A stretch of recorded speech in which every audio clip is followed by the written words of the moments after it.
শুরু করলাম সামনের দিকে। ক্রমেই আমরা মানস সরোবরের সন্নিকটে যাচ্ছি। এই পথের সৌন্দর্য দেখেই তো আমি অভিভূত।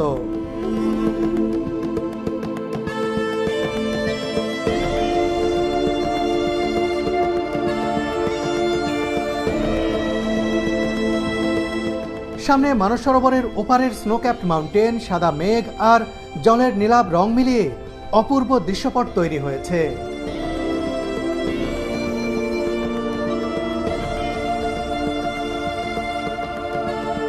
এবার আমরা চলে এসেছি মানস সরোবর সংলগ্ন ছোট্ট একটি জনপদে। এখানে যারা বসবাস করেন তীর্থযাত্রীরা তাদের মনে মনে হিংসা করতেই পারেন। যে সরোবর তথা হ্রদ দেখা আজীবনের লালিত স্বপ্ন, সেই লেকের পাড়েই কাটে এখানকার মানুষদের নিত্যদিন। বাম পাশে যে স্থাপনা দেখতে পাচ্ছেন, আগে এসব সেবাশ্রমে পুণ্যার্থীরা রাত্রি যাপন করতে পারতেন। এখন এখানে